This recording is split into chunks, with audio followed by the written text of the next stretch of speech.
Hello, good afternoon, everyone, or good morning for some. I am Jan Vervecken from Belgium, and I'm involved in macrobiotics since the 70s. And I'm not really a schooler, so I had to work a lot. So, for example, when I was in Boston in 1980, I worked for half a year in Ashburnham. The first macrobiotic project was not really a success, but I enjoyed a lot working in Ashburnham with a lot of Woodies, Woody Johnson, Addison Wood, Doug Haywood. So then later on, I worked for quite a long time in Antwerp, in the center, macrobiotic center, and also in the wholesale. I was a truck driver working in the warehouse. Then gradually getting more and more involved in shiatsu. So then when the first real educational program started in Qingdao, 1985 or so, that was a chance for me, and I joined in. And from a couple of years after, I started the International Shiatsu School in Belgium. So I'm teaching a lot of shiatsu, and my wife has a cooking school, and since 1980 we organized summer camps and ski holidays, so we have been quite busy. In the meantime, I have 6 children and only one wife. So teaching shiatsu, a lot of schools, they gradually left the more philosophical study behind. But for me, it was always very important. And so that means that you're teaching macrobiotics to people that are interested in shiatsu. But if you do it in the right way, macrobiotics, shiatsu, cooking, well, it's all the same thing. So there are a lot of universities in the world to study how the universe is working, but especially through science and so. So now let's do it a different way. Maybe it sounds a little arrogant, but we're going to study the universe a little bit in a different way. So first question is, how do things move in the universe? How do things move in the nature? So it's quite an interesting question, because we know that the connection between one point and another point is a straight line. But if we look closely to the universe and how it is working, then we see a lot of spirals. We're looking at the weather forecast, and we see the movements with the high pressure, low pressure. When it's spinning around, it's turning into a tornado, whatever. You walk on the beach, and you see the shells, how they're formed. You see how the flowers are coming out. So everywhere you see kind of spirals. You look at the universe, you look up, and you see the solar system and the planets moving around in a spiral. And you see the smallest things, like in an atom, where you have the center and the electrons that are moving around, like the planets around the sun. So that's quite an interesting thing, that studying from movements and the spirals. So if we are studying the universe, so where's the center? Well, look around. If we study the universe, we are the center, because everything else is around us. So we are the center. So that's why we are a little bit egoistic or egocentric, because the humans are, we are in the center. Now, okay, if we are in the center, how we go along in life? So what can we do? Or how do we enjoy ourselves? What can we use? Well, we use food, we use breathing, we go to the movies, we read books. So make your list from all the things that you use to enjoy your life. So now, from all that you can take in one or another way. So what is the most materialized thing that we take in? So most materialized what we take in, actually it's food. So what do we eat? So what's there around? So we eat mainly things that Earth is providing for us, plants. So even if we eat animal food, interesting, what do you like to eat? What kind of animals? Animals that are eating animals or animals that are eating plants? It's quite an interesting question.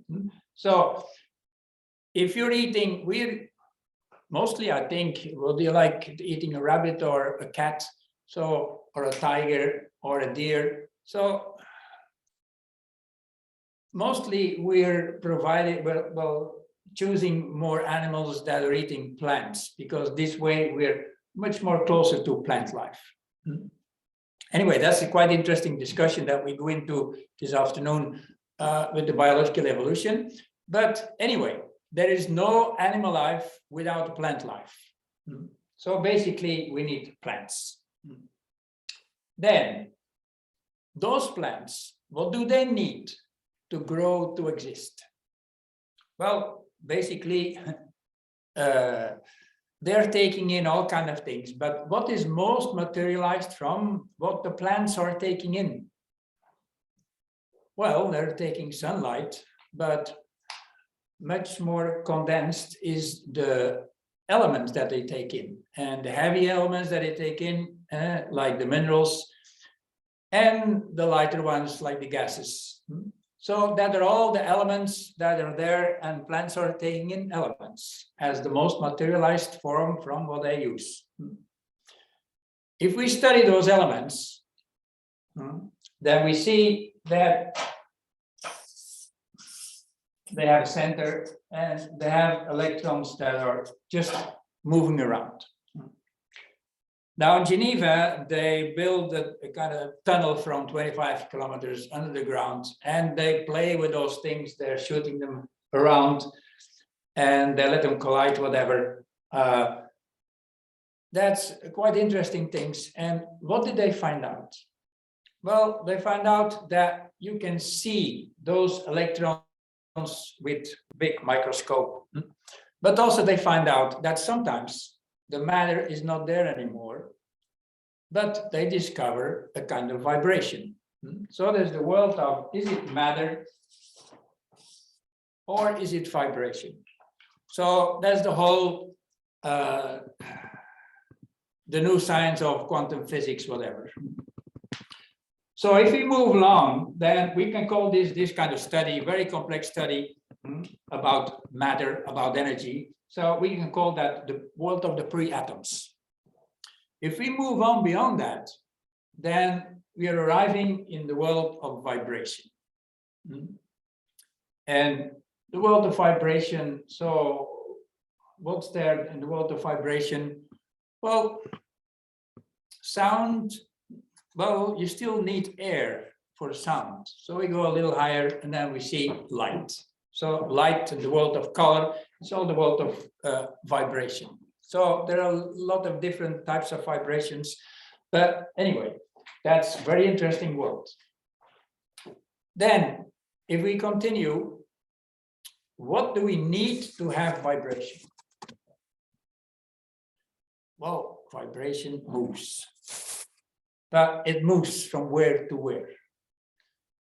Well, it's always a beginning point and starting and arriving. So vibration needs some kind of polarity. So that kind of polarity, how do we call that? Well, that's the plus and the minus. So we know very well the plus and the minus, that kind of opposites. Plus and the minus. How do they call that in the East, the plus and the minus? Oh, well, we all know yin and the yang. Okay. Yin and the yang. So if you write down the yin and the yang, yin, is it positive or is it negative? Well, as we studied, yin is negative and yang is positive. So that's interesting because that's kind of reverse.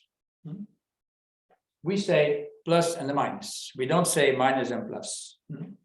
And we say yin and yang, not yang and yin. So like in Japanese, in to yo. So why is that, or what the kind of difference is there? Well, it's interesting because someone said, long time ago, East and West shall never meet. So what was he trying to say? Well, it's like East and West shall never meet because they cannot understand each other. Well, let's see if we can find out what's the difference. What is the difference between East and West? So if we study life, what is one of the most important things in life, or what is life? Life is make your dream come true. So make your dream come true. Therefore, you need to have a dream. Is there a difference between Eastern dream and Western dream? So what is more Western dream? Or let's say all the way in the West, what's the American dream? Well, the American dream, is it more based on more spirit or on more matter? Well, basically, it's more based on material things. You have to make it, and you have to realize your dream. You have to build up. You need a lot of money to do that. So, if we go to the East, it's a bit different, because there it's more like reaching more spiritual things, enlightenment, whatever. So there's quite a difference between the two opposites, East and West. And if we study, for example, we have more science and we have religion. Where's religion coming from? More from the East or more from the West? And where is science coming from? More from the East, more from the West? Well, we see that most of the religions are coming from the East. And of course, they moved with the people to the West.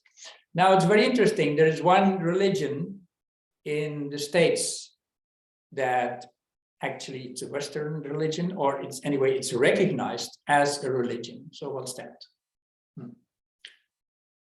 Well, some famous people like Tom Cruise and so, they're part of Scientology. Scientology is recognized as a religion. So what's in the name? Scientology is a religion. So we develop a lot of science in a way that in order to study the universe, we go to the details. We go to the science, we go to the details. While from the Eastern viewpoint, you start from a more holistic thing and gradually go to the details. It's interesting to see how Japan, in a very short time, developed the science and became top in a lot of scientific things like televisions and automobiles and whatever. On the other hand, if you go to California, you see a lot of invasion from gurus from the East who are studying or teaching Tai Chi and any kind of more Oriental disciplines. So we feed each other. If we understand that, then we can understand the East and the West. We need the two. We need, starting from more from a scientific viewpoint, and we have to see also that kind of holistic thing. Now, the Yin and Yang, East and West, anyway, very interesting topic to study more. Now, if we study the symbols of the countries, it's a quite interesting thing, because if we see the flag of Japan is white and there's a red ball in the middle. Then we go to Korea. Korea is still a ball in the middle, but it's already divided into the Yin and Yang. Then we move a little bit more to the West, and we have flags with still some kind of form, like a half moon, whatever. But if we come to Europe, then it's very rational. 1, 2, 3. a lot of flags with 1, 2, 3 colors. And then we move more to the west. And then in the States, what do we have? We have the stars and the stripes. We have the stars, we have the details. And I don't know if that's inspiring you, but it's quite interesting to see that kind of development. Also, many interesting difference, like if you come to New York, there the big statue of freedom. This freedom is quite interesting because we have the freedom of speech. Freedom of speech, East and West, is quite a bit different. And individuals or the group. Sometimes I'm amazed from Europe to see that some people in the States get paid a lot when they have sued a pharmaceutical company or something that did damage to them. The value of one person in the States is quite expensive. So if you go more to the east, then the group is more important than the individual. So it's quite an interesting study. So where should we make a balance between the value of the group and the value of the individual? So anyway, a lot of interesting things there. Now, the yin and the yang, where is that coming from? Well, interesting. If you study the flags and you see the yin and the yang in the flag of Korea, it's divided into 2. Then you go a little further to Japan, just 1. 2 is coming from 1. And 1, that's this sign. It's Lemiskat, it's the universe, whatever that you call it. If you call that from religious viewpoint, then it's God. So there you have also more Western view or material view, or a little bit more holistic view. So if you compare those two, because if we study science and we say, okay, what's the first thing ever happened? Long time ago. In the beginning, there was nothing, and then something happened, and that is what we call, in science, we call that Big Bang. And when I was young, I still had some kind of idea that some kind of big thing blew apart in small pieces. But we know that there's something very difficult to explain, but then the Big Bang happened, and then polarities started to exist, If we call, or if we study that from religious viewpoint, so what is the first thing God did? He created man. No. That was only the 7th day he created man. So what was the first thing God did? God created heaven and earth. The polarities. And it's quite interesting that we say Father in heaven. So that's kind of a big mistake. Because also we don't say Mother in the earth. Because you cannot find.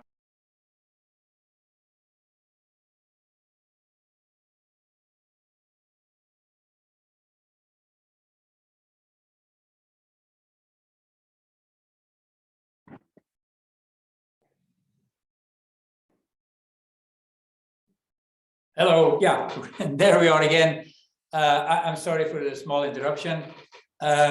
But still, I couldn't find her, I couldn't find Mother in the earth because it's Mother the earth. It's a mother that is caring, that is providing us, that is, well, everything that's connected with Mother is the earth. And it's not Father in heaven, it's Father the heaven, that kind of thing. Because if we say Father in heaven, then it looks like there is someone above that is arranging everything. So that's many times a kind of mistake in religion. Instead of trying to understand how nature works, and not that there is someone above that has his own rules. So anyway, so studying from scientific viewpoint or studying from religious viewpoint, actually the starting point, it's a bit the same. So the more we study really from scientific viewpoint or from holistic viewpoint, we will arrive at the same point. And one is supporting the other one. It's just a different kind of view. So, so that is a kind of evolution from the universe starting, creating energy, and gradually there's the yang form. The yang form is forming matter, forming life, and forming more and more complex life. We'll see this afternoon more in the biological evolution. Anyway, what is life? Life is make your dream come true. So we use all those things, and we have interest, we have a head with a lot of openings. Through those openings, we're taking in a lot of stuff, a lot of things. So let's see what we take in, or another way, what is our relation with plants? Well, our relation with plants, you can do a lot of things. You can, from trees, you can build houses, make furniture, whatever. But another big relation is that we use that energy to provide us with energy through food, and that is going through our mouth. Then, if we go a little bit higher, then those plants, for example, they are producing very small little things, and through the nose, we smell. It's a whole world about what we can smell. And also, we're taking in air through the mouth, to the nose. Then go a little bit higher, and then from the nose, it's not the eyes, because just in between the nose and the eyes, just in between the ears. So that's the world of sound, the world of the vibration of the air. It's a fantastic world of music and sound, and working with sounds, working with chanting, for example, very interesting things. So we go a little bit more high. Then we arrive at the eyes. There we have the whole world of light that goes from infrared to ultraviolet. Well, sorry, but it's quite limited. We see only a small thing about the vibrations. We hear also a little part of what is there to hear and what is there to smell. So we have a whole possibility to grow also in the way that we can use our senses a little bit more. Anyway, moving up, then we're arriving at this point. So what's there? What is there that we take in that we cannot touch, we cannot smell, we cannot hear, we cannot see, but we can kind of feeling, the kind of feeling that we call, how we call that? That's intuition. It's a very fine vibration. And so many times in the class they ask, who has better intuition? Women. Well, interesting. If we compare how we react to things, for example, there's a man and a woman, and they have a child and they have good work, and they go to buy a house. And they find a house, and maintenance is okay, and it's not close to the highway, and there's some nature in the back, whatever, and so the price is not too high. So the man says, okay, where do I have to sign? So then the woman walks in the house and upstairs, and she said, well, I don't know, I don't like it. So man says, so what the hell is going on now? I don't know, but feeling something. And so what is there that woman sometimes easier feel than men. If in the house someone commits suicide, or there was someone living with an illness for a long time, so that there's some kind of vibration there, looks like women are feeling that more easily. So if you go into a castle and they're in the basement, there's all kind of equipment where you have to put your thumb somewhere and then screw it. And the man are looking at, wow, they did a nice job. That's very refined work, you know. And the woman come down and they look at those things, they say, boo, and they're moving back. So there's a whole different kind of perception from man and woman. Man is much more rational, and women have kind of, so it's where a kind of yin and yang that we have to use those things, like East and West shall never meet. Sometimes I think man and woman, they never meet. Well, I have a lot of problems with that. But anyway, we have to see it as a very interesting challenge to discover life, understand each other.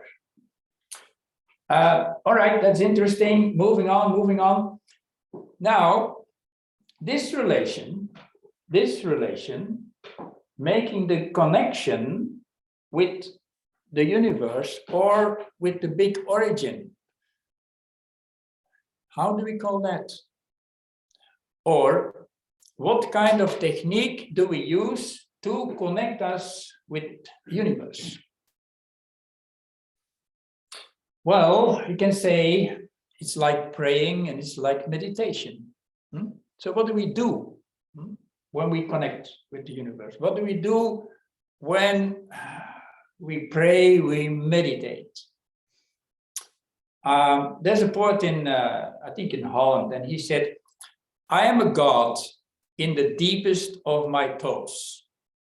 That's quite interesting, because when you meditate, you can kind of connect yourself with the universe, but also you connect yourself with the deepest of your being, with the deepest parts of yourself. Now, how do you do that? Well, let's see. If you're connecting with the world of plants, then, okay, you're working in the field, you're harvesting, you're planting, you're cooking, you're eating, so you're kind of physically busy. If you're busy with a different kind of world and you're studying, then you're not so much physically busy, but mentally, you're kind of very active. The more you move on, so finally, you are not busy at all anymore. In order to meditate, what do you have to do? Nothing. Nothing. Only you have to connect. You have to connect yourself, you have to plug in. How do you do that? How do you plug in? Well, therefore, we have to study a little more about our body. So we have some kind of central channel. Central channel where the heaven and earth force is really moving strongly. So in order to have a position for this kind of strong yin and yang energy moving into our body, you have to sit straight. You have to sit straight and you have to be relaxed. The more that you're tense, the more there's some kind of blockage. Well, first something about being tense. Being tense, well, I have 6 kids and sometimes they were angry and shouting and whatever. But at that time, they were still listening to me. So I told them, please sit, breathe in, breathe out. Very good. Now, breathe in. Now, breathe out and relax your muscles. You have to try. If you're angry and you breathe out and you relax your muscles, you start laughing, you know. You cannot hold that tension, you know. So after a while, I said to the kids when they were angry, I said, please breathe in.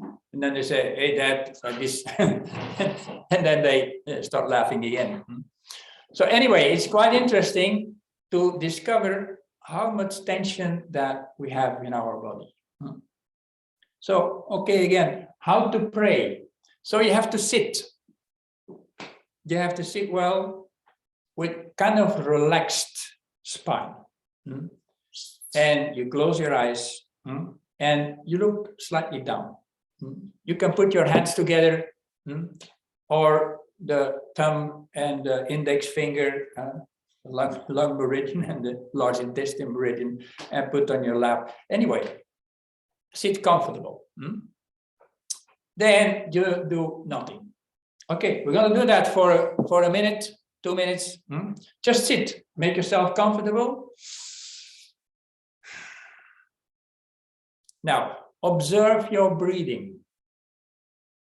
Your breathing goes natural, so don't worry. So observe your breathing. And you will feel you're breathing in and you're breathing out. Also, you feel that when you breathe in, your gravity starts to raise a little bit. And when you breathe out, your gravity goes down. The more that you're relaxed, the more that you have very natural kind of belly breathing. But don't worry, let it go the way it goes. So enjoy your breathing. Then also you feel that when you breathe in, there's a little bit tension, but especially when you breathe out, you can let the tension go. Then there's a lot of interesting things that is happening just with your breathing that goes natural. So one of those things is that the iron of your blood is connecting the oxygen in the lungs and sending the oxygen with the blood through every cell of your body. And together with carbohydrates, so feeding the cells. So those cells, what do? Well, they're making energy constantly. They're like atomic plants. So you feed those cells a little bit, and the leftover, you breathe out. So constantly you're renewing your... Now, this process, we're going to make sure that this is going to be even better. Now, feel that you're breathing with every cell of your body. So feel that when you're breathing, that your whole body is a little bit swelling. And feel that when you breathe out, everything is relaxing.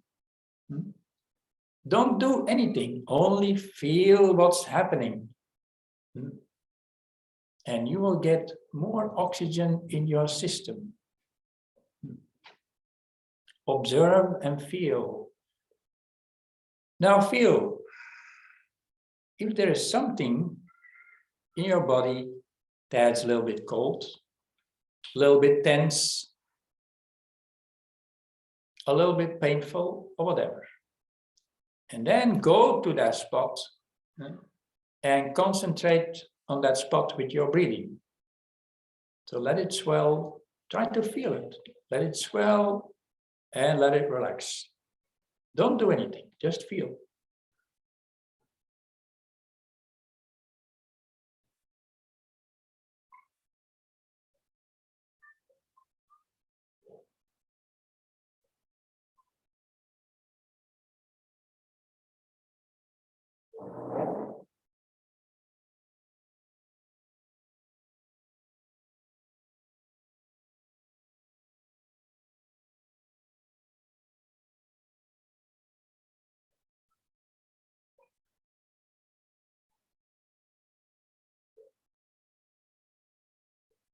All right, just a short meditation.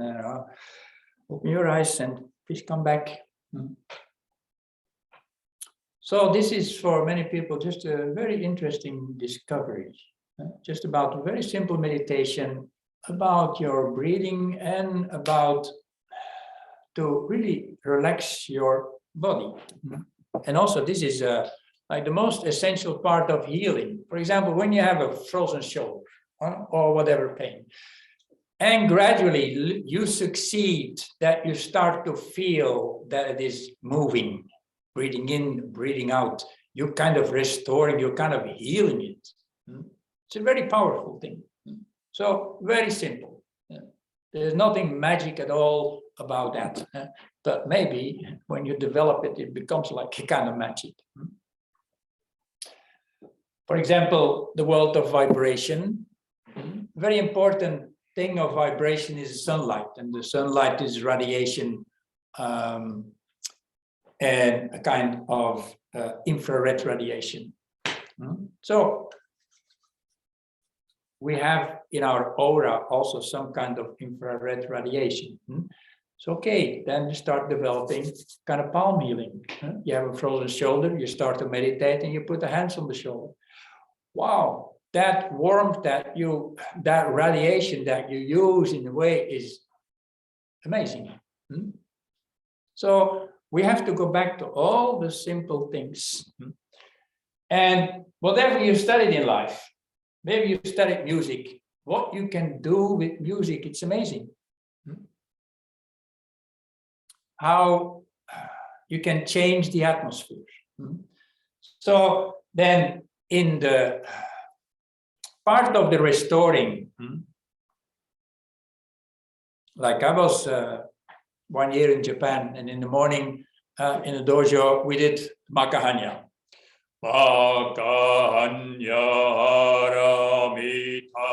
So 3/4 of an hour. So that kind of vibration is kind of amazing. So in the West, we have the kind of chanting that they do in the convents, or where they do chantings with the kind of Gregorian singing, and the Buddhist mantras. So the effect is very similar.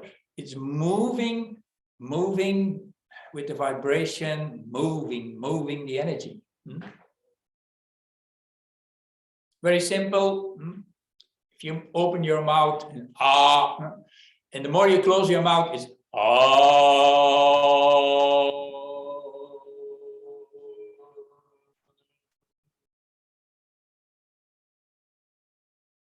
Very interesting. If you do that with a group of people, wow, how to change the atmosphere. So it reminds me when we studied with Micho, he said, hello everyone, how are you? Okay, let's harmonize. Okay, 3 times Xiao Su. Breathe in, Su.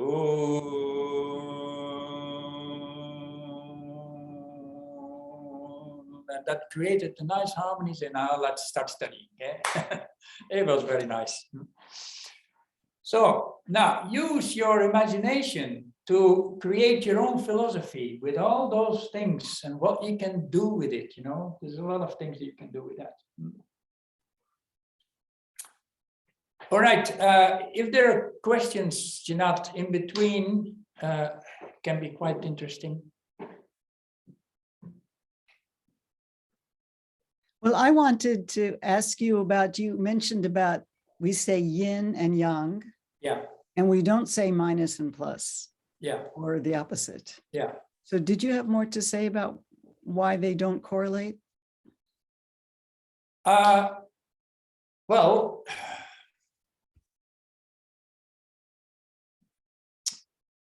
interesting example. When I was in Japan in the 80s, there was a guy from Chrysler.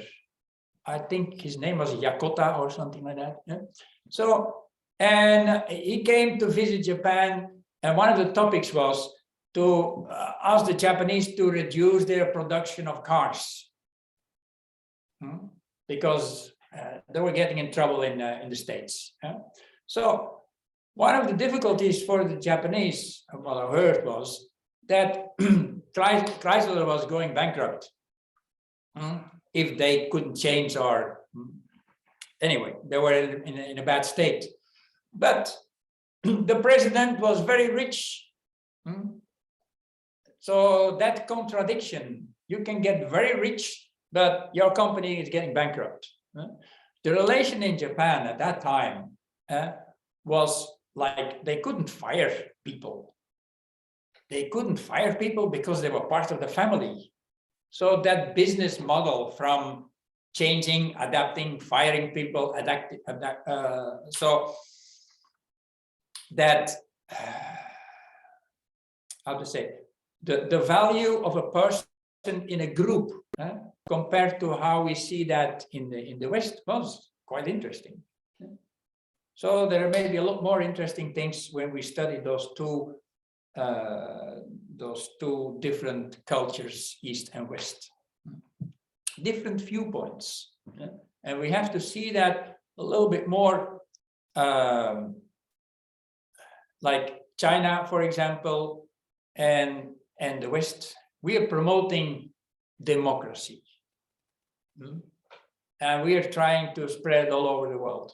Maybe it's at the moment the best system, but the way that the Indians had democracy, where everyone was speaking and listening to each other in order to find a solution, we are far away from that. So on the other hand, you have more autocratic systems, like in China. It's not democratic.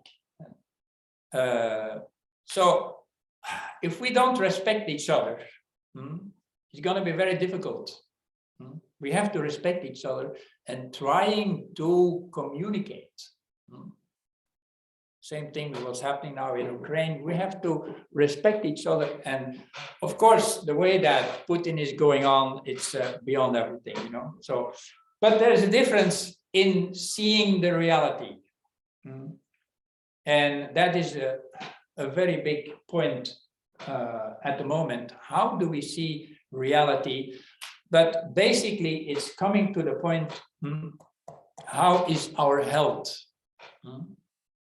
How is our health? And then we go to those basic things, like meditation, where you bring all those opposites more and more and more to a kind of oneness.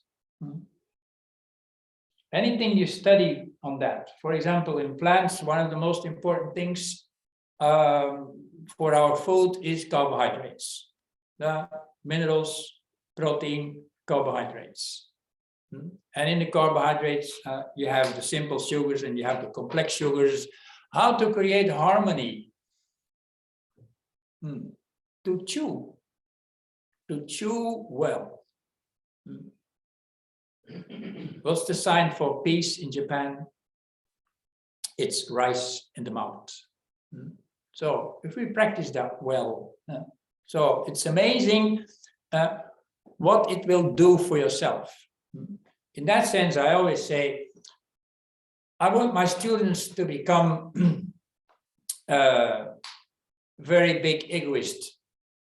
In a way, just want the best things for yourself. The best type of food, the best kind of vibration. So find out the best things to feed you. So in order that you can give your talents back to community. So become that point, become an egoist. So only use the best thing for yourself. So anyway, it's something that is alive when you start looking at things and taking something out and trying to, you have to be creative. Good liver is good creativity. And a good heart is good enthusiasm. So, Marco, l'artiste.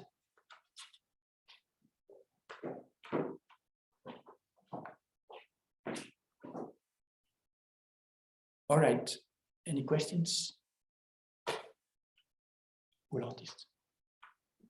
Anybody have a question?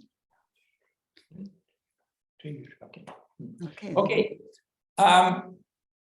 So let's move on a little bit to. May I ask a question? Yes. Hello, my name's Julia. Thank you ever so much.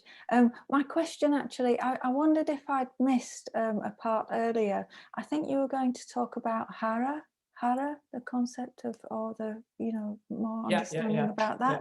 Yeah. Could you help me understand more about that, please? Yeah, sure. We're going on to that. Oh, sorry. Okay, I'll wait. Thank you.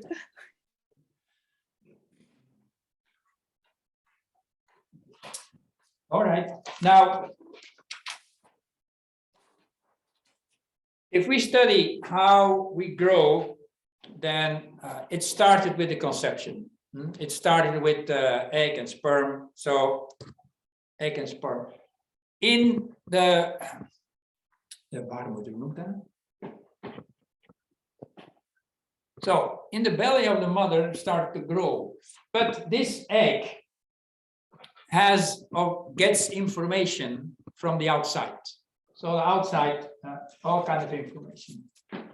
Then when it's in the womb of the mother, all that information comes through the mother, through the womb, on the egg. Now, how do we grow? Well, scientifically, you have the division of the cells, 4, 16, whatever, growing, growing, growing, but it moves also, and it grows also like a spiral. It's gradually opening like a spiral. And after 9 months, we have an interesting thing with the head and the body. And okay, if we study that, all the information is coming on the outside of the egg. The outside, if we go back into the fetus position, so after 9 months, gradually, the outside of the egg becomes the back. And in the back, we have the spine. And in the spine, all kind of very interesting things like fluids that is the whole nervous system. So any kind of information or any kind of stimulation that we get into our body comes to the spine, and from the spine gradually goes to the center of the brains. So that's the spiral from the nervous system, where we get all the information. And if we study the shiatsu or U points and acupuncture, very interesting things. But that's a very important spiral. Then the front, if we go back, the front was the center. Now we go back a little bit to the center. Something that has only one cell, like amoeba. Amoeba has only one cell. So how does it eat? An amoeba is going around the food and absorbing it. We still do the same thing, you know. So when we eat, we going around. But then it's a little bit more sophisticated, and there's a whole track that we start to follow all the way down, and the stomach and the intestines and the center, center of the small intestines. That's below the navel, and that track from the mouth all the way down, that's the digestive system. So there are the two main systems: nervous system, digestive system. And they are again more yin, more yang. They are antagonistic, complementary. They work together because here, with all the food that we digest and we absorb it into the bloodstream, and that blood we need, especially also for our nervous system. So they work together, but they are also antagonistic in a way that digestive system, you use that to digest food. Well, a little bit more specific, we use that to digest material food. So then we have the nervous system. Well, it's doing the same thing, you know, but it's digesting non-material food. So we are constantly doing digestion, you know. You listen to me, and many people listen to me, but everyone experience that a different way, because we have different kind of system, different kind of conditions, and different kind of system, different kind of filter. Like, wow, that's interesting, or well, oh, wait a minute, I don't believe, or whatever. So a different way. The same way with food. You can either see the same thing, but you can shovel it down, or you can chew very well. There's a big difference how we use our systems, you know. But there is interesting, this is supporting that. Now, we have a third system, because that blood from here has to go through the body and through the brain, and therefore, in between, we have the circulatory system. So that are the three main systems in our body that we have to study more and have to develop more. Now, there's something, well, a little bit east and west. We are mainly concerned with this part. In all our educational system in school, there's a lot about our memory, there's a lot about our intelligence, but there's less about this part, and there is less, especially less about this part. We don't have a concept about, we don't have a name. If we have some names about gravity or about being grounded. Are we grounded or not?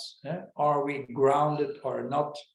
Well, so there's a lot more than the digestive system, because what they call in Japan the Hara, or in Chinese Tantien, there's a lot more emphasis on that part. Any kind of movement that we see,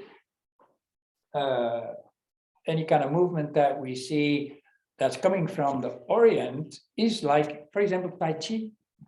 Move a little bit through your knees, and you're strong from the belly down, and the upper part of the body is relaxed. There's no tension between the shoulder blades, there's no tension in the neck, but there's strength down, from this center down. And then you're in a much more comfortable position. So that is in Aikido and all the Oriental things. That's in the Western sports. Interesting. Gradually, we are discovering that. Before footballs, they were hitting the ball, and the bikers, they were sitting on the bike, and the swimmers, they were down in the water.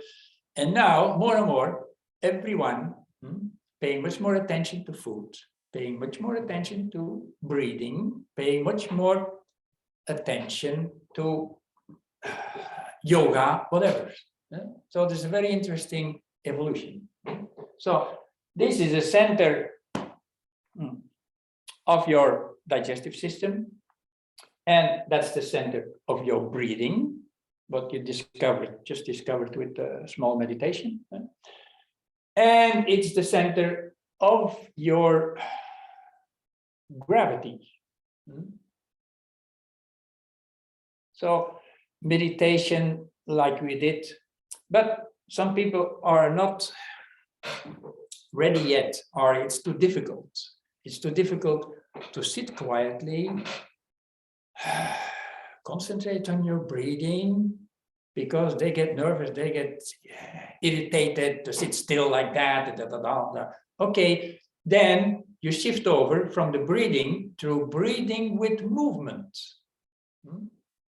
Breathing with movement in order to shift your gravity there. For example, very interesting movement is standing straight, then your fist like this, shoulder down, one fist up and back. So relaxed, breathe in, breathe out, breathe in, breathe out. Now quickly breathe in, but you have to use your voice. Then it's like this: breathe in, but don't stay in the tension. It's just breathe in, and you're relaxed. This is, for example, an exercise that I gave with someone who had claustrophobia. You know, claustrophobians. their energy is stuck in many places. They cannot breathe well, they cannot relax their shoulder, they cannot go to the gravity where it should be. So I gave this exercise, and after he did the exercise 5 minutes, 5 times, sweat came down already from all the tension that was there. So if we gradually is able to do that kind of exercise, his claustrophobian condition will disappear. But of course, that is a whole way from that kind of tension to much more comfort. So that's bringing the Hara where it should be. Your relaxation, your comfort should be there. Then you can do a lot of things much more efficient. So it's quite important, as I said before, this should be relaxed. And you should be in your Hara, more in your center. So as exercise, be aware about your tension. You're sitting on the computer, you're sitting in the car, whatever. So about this meditation, I was raised as a Catholic, and so we studied, when do we have to pray? We have to pray before and after eating. We have to pray in the beginning of an important job, and we have to pray when there is danger and we are in temptations, for the devil or whatever. So those important things. So what does it mean? Eating before to do. That means that, okay, that you become aware about, okay, now I finished the job and now we go eating. And we relax and we are very grateful for the people who prepared the food, and I'm really going to enjoy the food. And I'm going to eat the way that people drink wine and taste the wine. And I'm going to chew well, I'm going to enjoy. So that shift from being very active and now, okay, now I'm going to eat. That is a kind of praying. And therefore you have to understand, you have to go, leave the tension behind, go to your Hara, go to your center a little bit. So you start a car, okay, so you make sure that your seat is okay, maybe nice music on the radio, your belt, whatever. All right, now you can start. And my nice car will bring me where I have to go. So that is a kind of praying. And of course, if we do that in the right form of meditation, we breathe out, we relax, then your body starts to function better. Because everyone has short of oxygen. So if we breathe well, we have more oxygen. Now, these 3 systems, very interesting, because if you go, I don't know, how do you call that, an elderly house where they care about older people? Quite interesting what they do with those 3 systems. How to take care about this part? Well, because a lot of them are constipated, so they get medication, able to go to the toilet. All right. So evening time, a lot of them, they get a kind of medication to calm them down and to make sure that they will sleep well. All right. And then during the day, they all get, how do you call that, blood thinners, medication to, Mark Vervecken. Yeah, so that is not very intelligent. That's not very intelligent how to deal with all the people, because is their digestive system going to work better with that? Is their nervous system going to work better with that? Is their heart going to work better with that in time? In the short time, maybe help, but on the long time, not at all. So we're not very intelligent. So we have to teach how to breathe well, how to kind of meditate, how to move well. And in that kind of movement, we have to use spirals. Like, for example, the arm, there's a spiral. It's a very interesting spiral, because it is a logarithmic spiral. It's 1, 2, 3, 4, 5, 6, 7. So it's a logarithmic spiral. So where is the middle? Where is the middle? That's the middle, because 1, 2, 3, 4, 5, 6, 7. So that's the middle. So interesting, because in acupuncture, all those points here are balancing points. And also on the ankles. And in Japanese, the neck, the connection between the head and the body, is called kubi. And this is called kubi of the hand. And the ankles is called kubi of the foot. So those three places, if we make sure that it's all flexible, well, the whole atmosphere will change. So first of all, we do some exercises for the head, and the gravity go down, and because many of those people, they are sitting very tight. The wrist is tight, the neck is tight, everything is tight. So first of all, relax the shoulder. Ooh, that's quite something. And then in the beginning, if you teach older people, in the beginning is like, it's all very tense, Then start to relax the shoulder, breathe out. Or if you're succeeding in loosening up the wrist and do some exercises for the feet, it's amazing how the energy in the whole body is. So it's another example of studying spirals. So the wrist should not be, strong and flexible. That's why when you move with Tai Chi or Aikido, whatever, so you move, you go through the knees, so you extend the Achilles tendon because it's so important there. And it helps to bring your gravity more down. So you see, there's a lot of interesting things to study on the physical level and also on the breathing.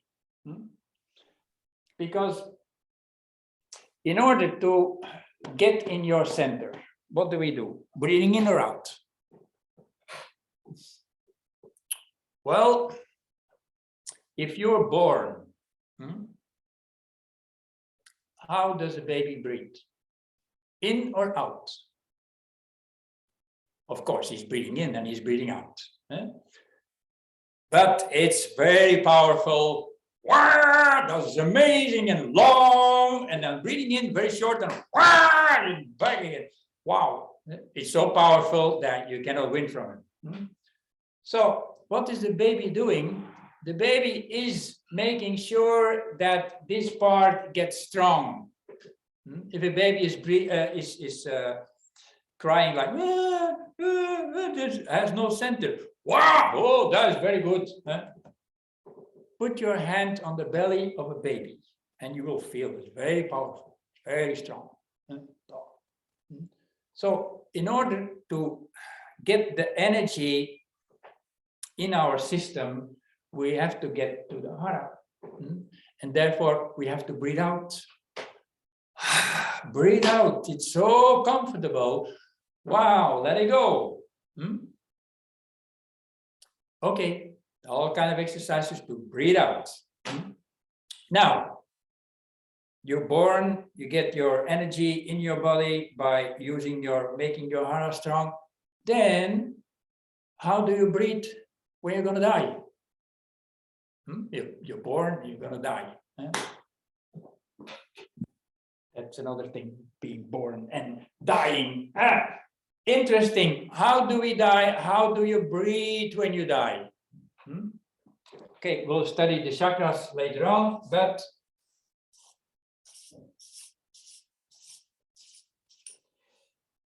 so what is happening when you die is that all the energy, instead of focusing here, all the energy is going out. Next word, whatever. So how do you breathe? Well, everything is completely opposite from when you're born. It's not focused on the breathing out.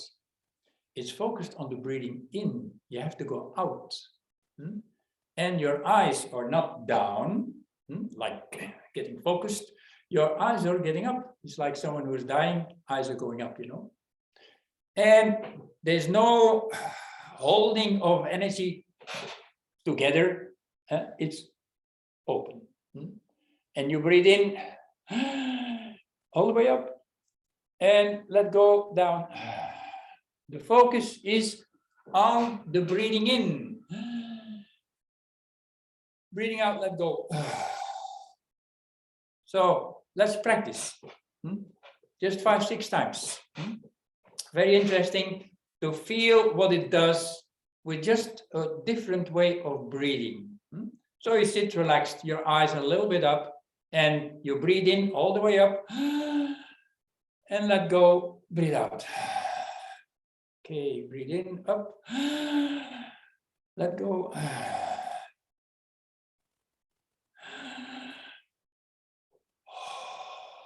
3 more times.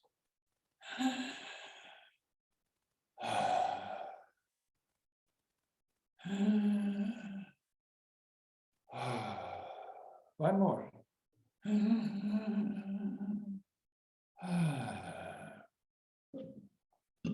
All right. How do you feel?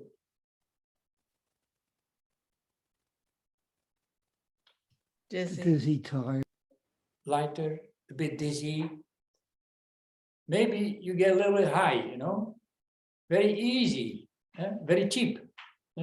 They cannot catch you. So you get high. So this is a way of creating distance, and if you continue that, maybe you'll get out. So for people who are easily have an experience of going out, maybe don't do that. But that is the way. So also look at someone who's dying, how they are breathing. I've experienced, especially one time, very interesting. Then another thing is how to take care. What kind of blockage is there? Maybe it's a kind of relation in the family.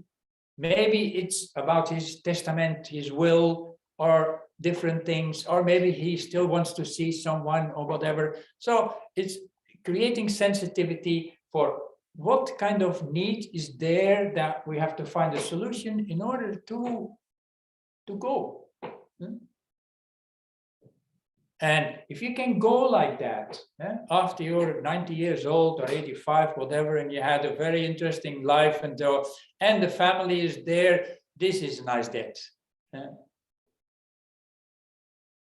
If you're 25 years old and you have an accident with your car, how is your death? It's scattered.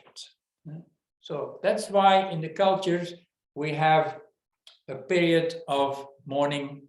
How do you call that?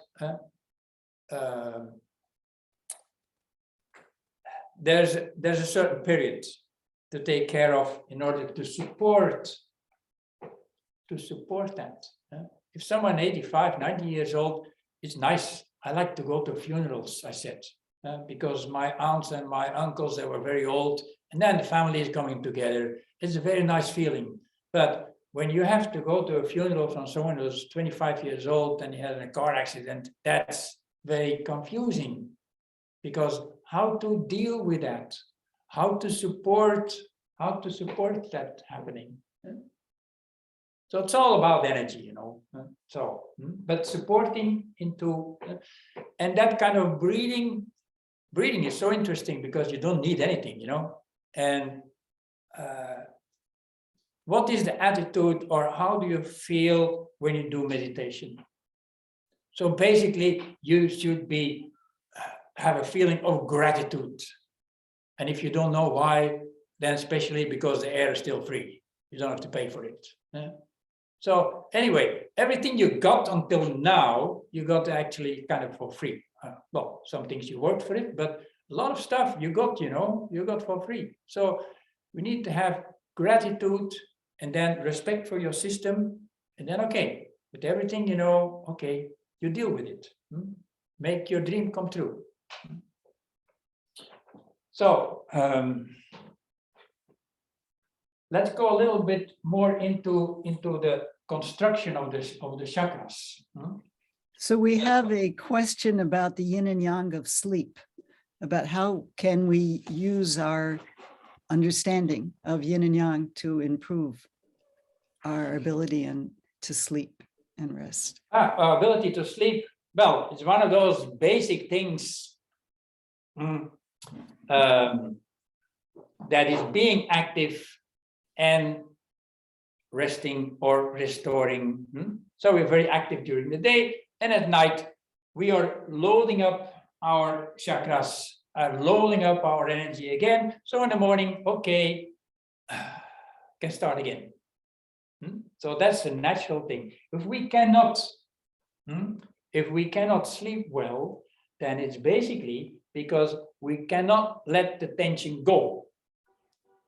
So now we have to study, okay, first of all, where is the tension? Why do I have tension? And how to let it go? So already meditation is a very interesting way to deal with that. Then maybe it's not enough.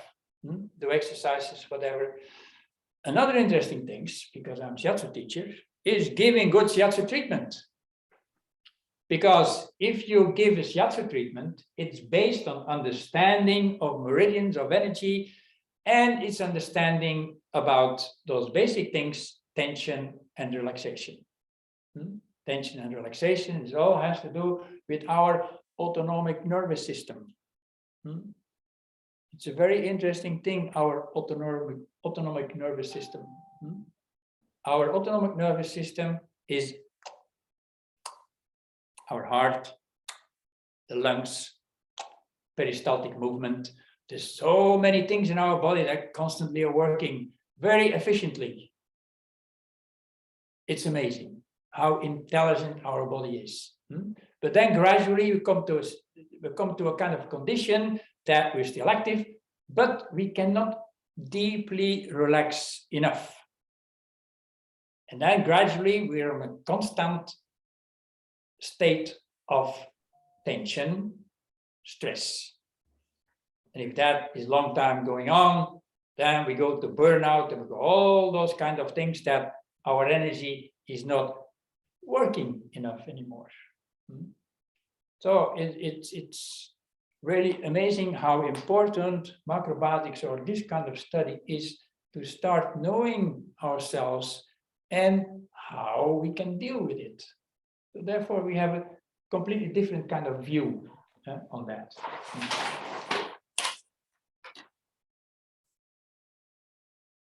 So first, a little bit back.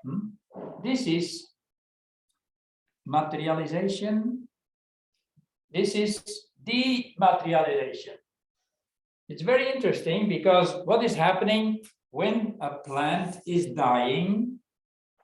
When a plant is dying, then it's falling apart in the worlds where it is coming from. It's formed, and then it's deformed. Where does it go? It goes to all the worlds where it is coming from. Now, this is interesting. Where do we go?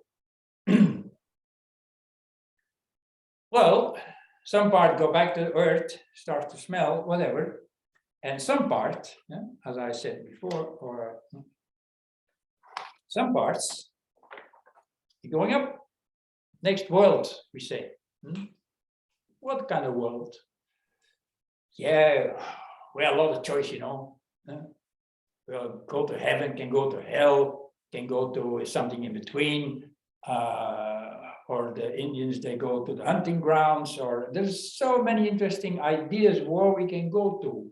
Interesting in Japan, they say you go to the Reikai. Rei from Reiki is radiation and Kai is world. Go to the world of vibration. And go to the world of God. Well, whatever. I'll send you a postcard when I'm there. So I don't have experience with it, but sounds interesting. And then there's some interesting ideas that maybe you can come back. If you don't succeed this lifetime, don't worry, maybe you can come back again. So anyway, we are here. For how long? Well, for a while. Make your dream come true. Where do we come from? Where do we go? That's interesting because we're coming and we're going back. So what's that? You go somewhere, you come back. What's that? Well, nowadays we call that city trip. So for me, life is a city trip. I don't know exactly where I come from, but anyway, I know I'm here now. And sooner or later, I go somewhere else. Even if you don't believe in that, it doesn't matter. It doesn't matter. The thing is,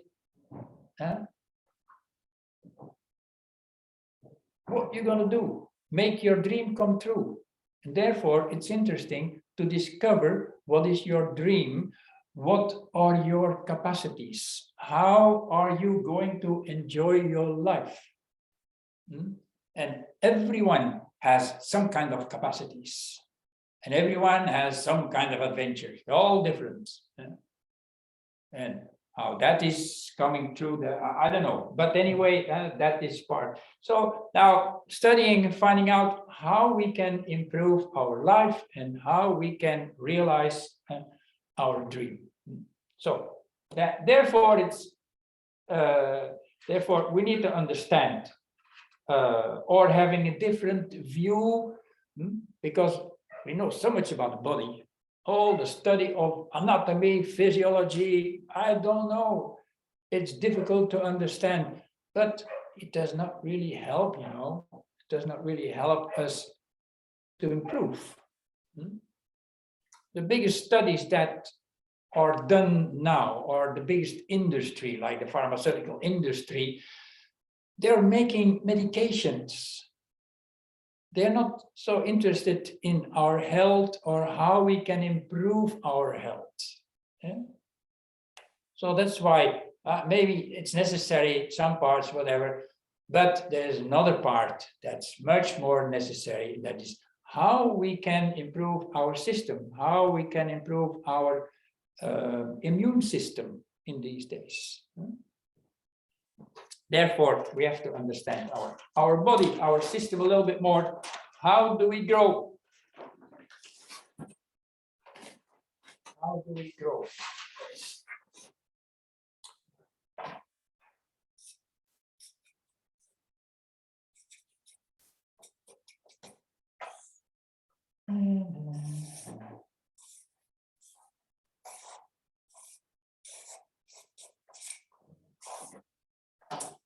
Okay, how does a tree grow? Well, it's very simple. A tree grows, and a tree does what the humans are doing. Take whatever you can. A tree is growing. The roots are taking everything from the earth. They're taking the minerals, they're taking water, they're grabbing it, taking what they need from there. And then that tree grows, and you have the leaves. And the leaves are taking everything from above. And that's the gases and oxygen and whatever. And that's dealing with sunlight and cosmic energy. It doesn't matter, but taking everything from there and from heaven and earth and building up potential of energy. And then at the end, you have the flowers and then the fruits and the seeds. So what's important here is this part, where energy is moving strongly. Okay. Now let's study about humans. We also have something.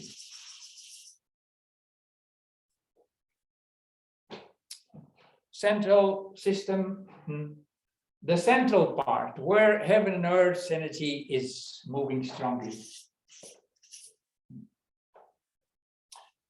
Now, in all that, there are some parts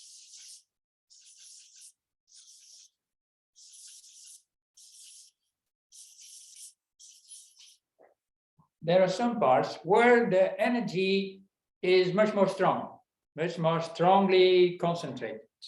How do we call those centers? The chakras. Chakras. The chakras. The chakras, there's another story about that is where the heaven and earth energy is gathering. And there are strong, interesting places because in the center here you have left eye, left brain, right brain, and all those chakras. They're everywhere, very special things that are happening. Like in the throat, you have the thyroid glands, and you have the saliva and your taste, whatever. Then you have the heart, left and right, and the lungs, and the extension of the heart is the hands. So we communicate through the heart. The heart is on the tongue, and the heart is in the hands. So shiatsu is communication with your hands. Anyway, interesting chakra. Then you have all the middle organs, and then you have the hara, very strong, and the sexual organs. So that are like batteries where the energy is much more strong. Okay, where energy is much more strong.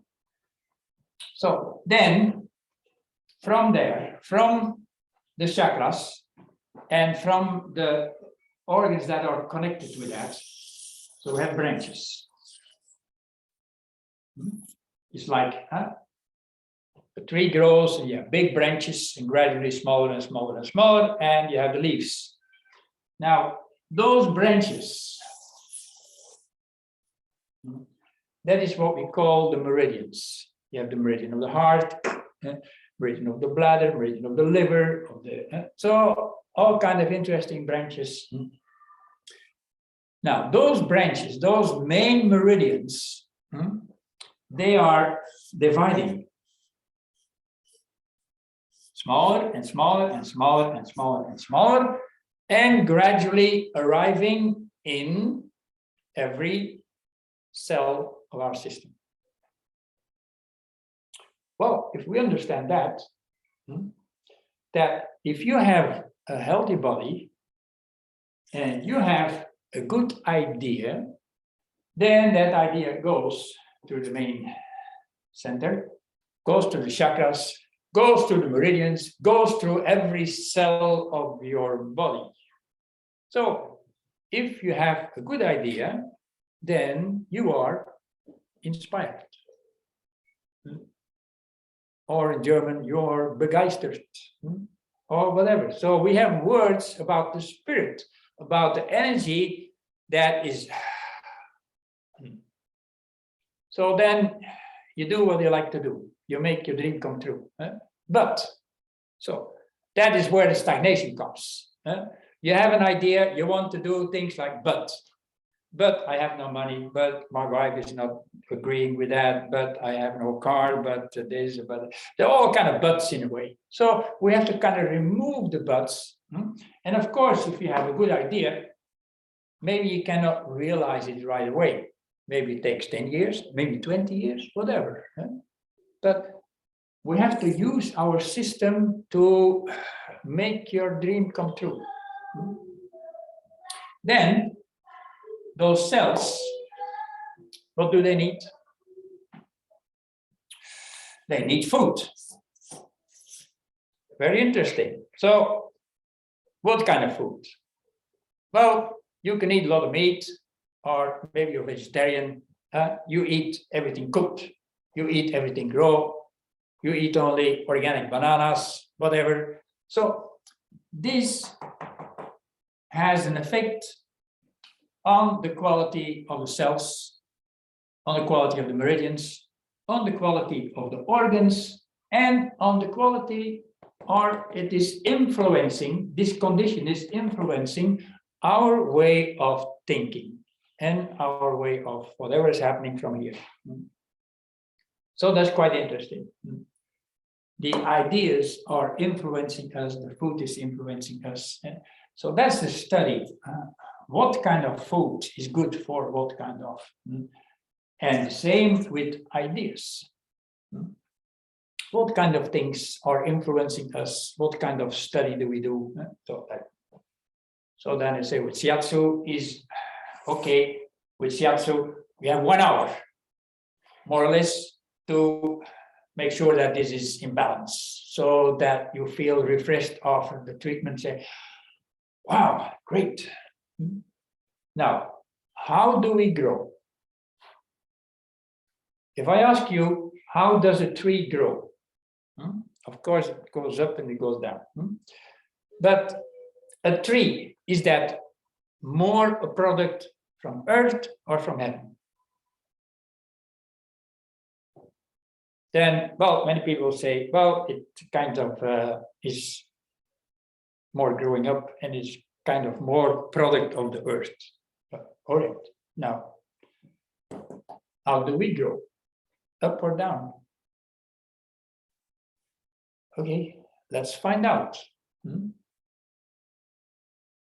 If we're born, what is our first way of communication? How do we communicate? You wet your pants, you're hungry. This is the first interesting way of expression. Through the life, it's getting more refined, but basically our expression is there, our communication is there. We want food, we want another diaper, whatever. So, okay. Then after that, the next chakra starts to move. And that's the chakra of our emotions. Like, dislike, whatever. What kind of food is there after you're born? Oh, easy. Breastfeeding. Breastfeeding with everything that goes with that. The touch, the love of the mother, and the mother's milk. There's very interesting, now they recently discovered that when with breastfeeding, that there's also some kind of information that goes with the kind of vacuum that's created with the saliva of the baby that's going into mother's body, and that is information about the immune system from the baby, and mother's milk is reacting on that and providing the baby with that. There's very interesting research that's recently been done about breastfeeding. Now, basically, breastfeeding is so important because that gives a base for your emotional balance. Well, that's the most interesting, the most natural way to give that kind of emotional base. Okay, then next movement, next chakra starts to get intellect. Yeah, well, that needs some explanation because emotion and the heart, I can understand, but what emotion and this solar plexus, that's the chakra from the middle organs. And what's the function of the middle organs? Well, they're balancing the what? The sugar levels. Your sugar level should be okay. So basically, if your sugar level is okay, then you can digest intellectual food. If you have, some people are teaching to young children, so if you have a class with 20 students, and 10 of the students are hyperactive, they cannot sit still, they have all kinds of things in their head, you cannot teach them. The other half, they have hypoglycemia. They don't like it, they have no energy, they're not interested, they'll come with. So how to teach? So if you understand how the sugar level is working, so you move their energy, you move the cells of their system so that the sugar that's in the, not in the blood, but is stored in the liver and in the cells, you make them a little bit active, you do them a little bit exercise, you do them a shoulder massage, whatever. And you move them and okay, and then okay, now sit down. Oh, and you have their attention. So every teacher in school should know that relation between the digestion of intellectual food and the condition of your sugar level. And how to move that. So, okay, after breathing, after breastfeed, how long shall you breastfeed? All right, 6 months till you get teeth. Then that is a sign that the baby is able to digest food from outside, not from the mother. Very interesting. So basically, grains, vegetables, maybe fruit. So there's a whole interesting discussion about it. But basically, most human food, as we will see, grains and very soft cooked whatever. So anyway, the baby grows and started to become interested. Daddy, what are you doing? Mom, can I help in the kitchen? So there, it's amazing that children, how much information they can gather, you know. Then next chakra, that's our social chakra. That means gradually we are a little bit more settled in our Hara. And from the Hara down into our legs, we are able to move into society. And we are gradually strong enough to find our place in society. We like to play. That, go away, I can do this better, or whatever. So anyway, interesting transition, older generation, new generation, but finding the way into society. And then sex chakra starts to develop. So all those things continue to grow. So scientifically, what is interesting about the chakras? Well, they're all producing hormones. Now, this is very interesting. If we have physical problems, then there's a lack of vitamin C, there's a lack of iron, there's a lack of this. We have a lack of, and sometimes the lack of comes from too much, whatever. So physically problems. But if we have problems with our chakras, then we don't have especially physical problems, but then we have more emotional problems. We are not a democracy, but we are in an emocracy at the moment, you know. Then, if we go a little bit deeper, and we have starting to have problems, not with the chakras, but the whole central system, the whole yin yang and heaven and earth, for that whole system,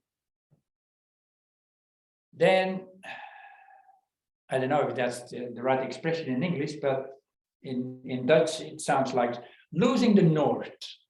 Losing the north, because when you have a compass, so wherever you are, okay, there's the north, so you know where to go. So basically, in our life, when we get in trouble, okay, we have difficulties, but there's some kind of system that knows where to go.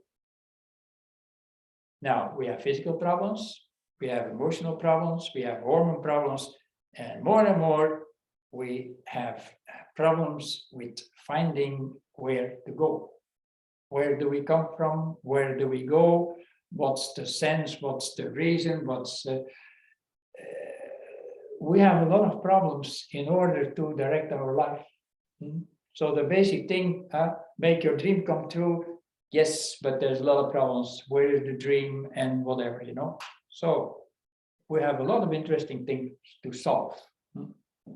Now, all your experience that you have in your life, that's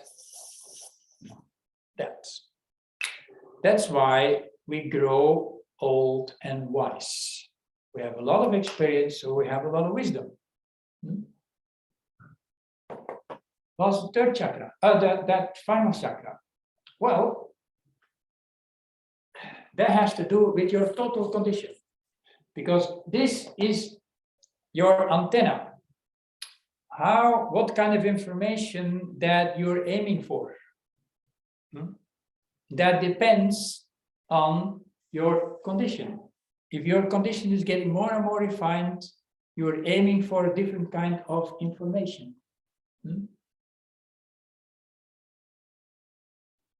That's the result of the total thing. That's also why macrobiotics is not only the study of getting healthy, but especially also the study of how that you can reach what you want to do and avoiding trouble. So whatever. So interesting to think about it and to, with all the studies and everything that you do, to gradually fill it in. All right. Any questions? Anybody have any question? To sleep better, to balance yin and yang at night.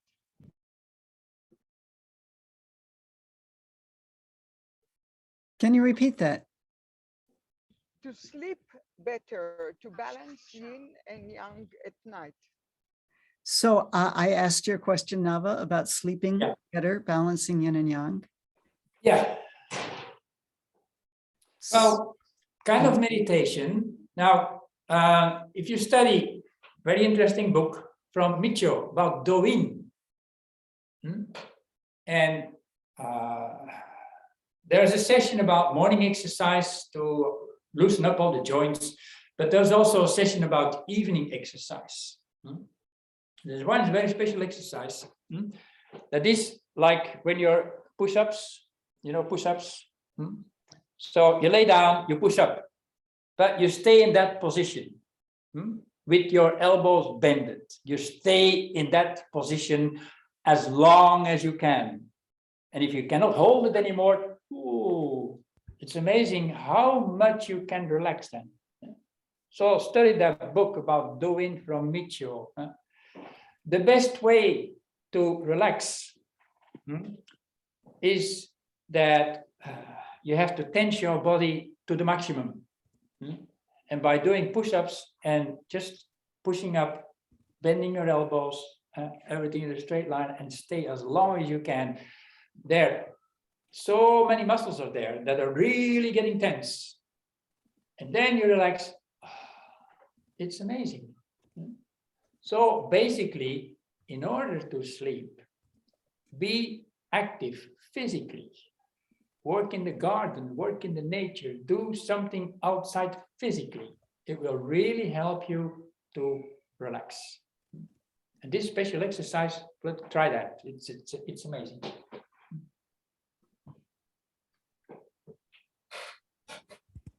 And of course, be careful with too much young things. Be careful with salt, be careful with, for example, kombu, tuna, if you eat fish, especially only the white fish. You study all those yin yang things, get rid of things that make you tense, and find ways that you really relax you, not only about food, about a lot of other things. Be nice for yourself and raise the quality of your life. Will help you to relax a lot.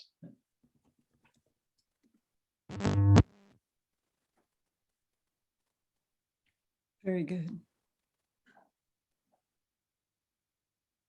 Well, maybe we can take a break. Mika's going to give us a cooking lesson. Ginat, Yeah. I wanted to ask a question. Go ahead. I have my hand up. Mhm. Oh, I didn't see. Sorry. Go ahead. It's okay. I just turned on my picture now. So, okay. I'm just curious. The development from birth is downwards.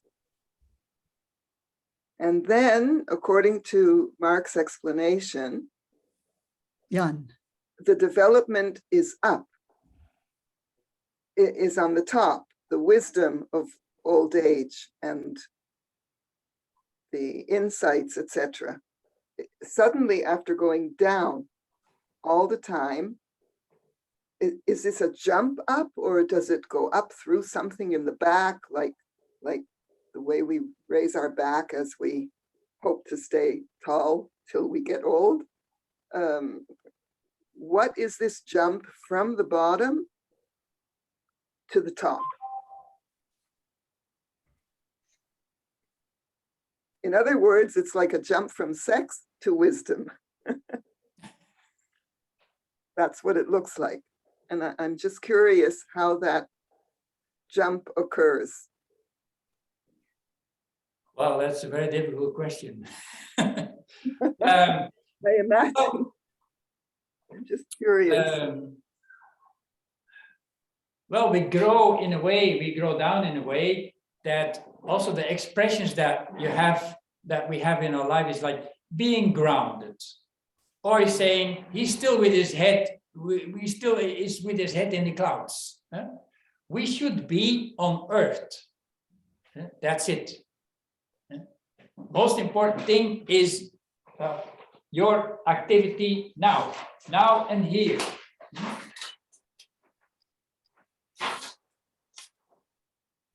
Now and here that's most important.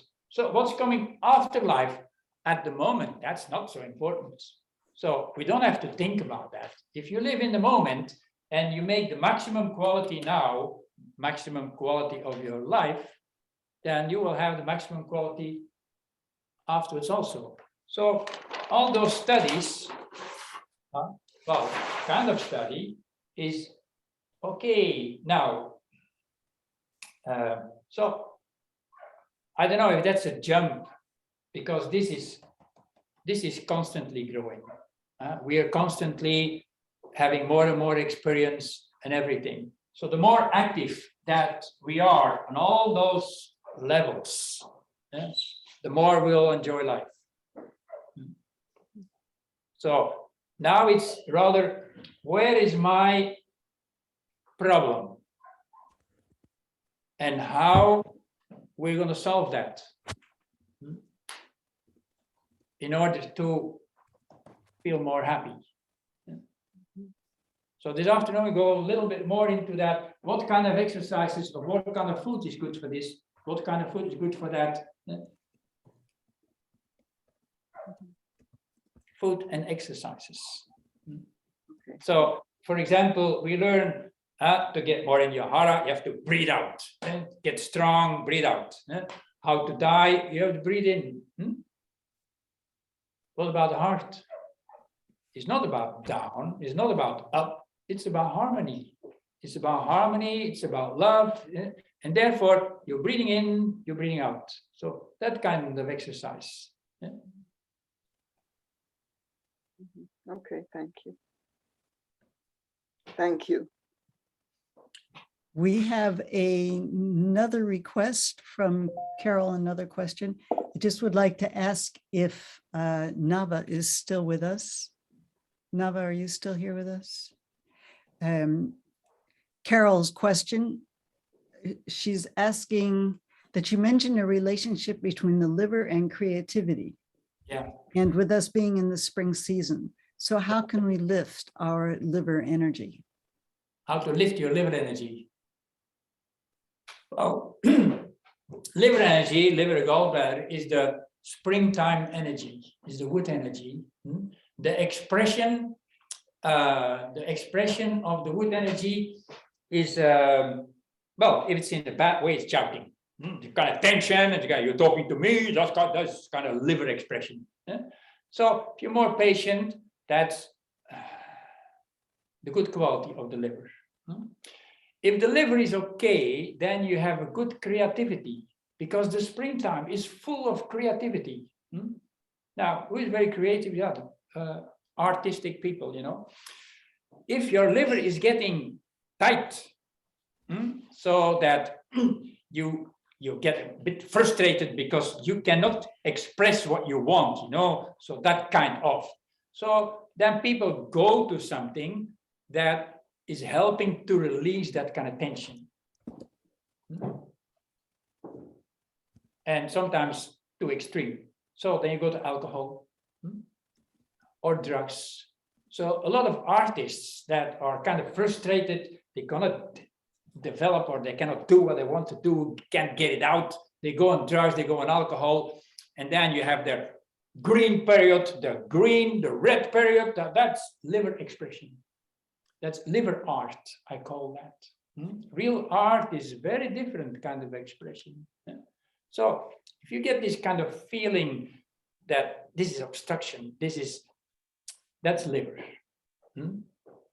You don't have to go to alcohol. Yes, you go to alcohol, but a little bit. What you get from fermented foods, in miso, for example, there's alcohol. In all kind of vegetables, onions that have a kind of fermentation, even in sauerkraut, there's a little bit of alcohol, because that helps you to release. So basically, for the liver stagnation, more green vegetables and the right sour taste that is getting room for the liver, and especially get rid of the stagnation and get rid of too young foods, you know, especially salt. Well, especially salt, but also especially the combination of fat and salt and oil, so that kind of, and baked, that kind of heavy things in a way. And according to exercise, stretching exercise, any kind of stretching exercise. But if you do stretching exercise, use the breathing. So that breathing that we have from the beginning, use it, everything you do, in the right way. So there's a lot of interesting things that we still have to practice more and more, the cooking, in order to enjoy our life, you know. That's the final thing. Everyone wants the same. We all want the same. We all want to be healthy, and we all want to be happy. You know, it's quite a challenge, you know. Yes. But that's why it's also so interesting to share our experiences and have enough parties. It's like Mitchell said, 50% study, 50% parties. Oh, we still are a little bit too much serious about everything. Have to be a little bit more playful. All right.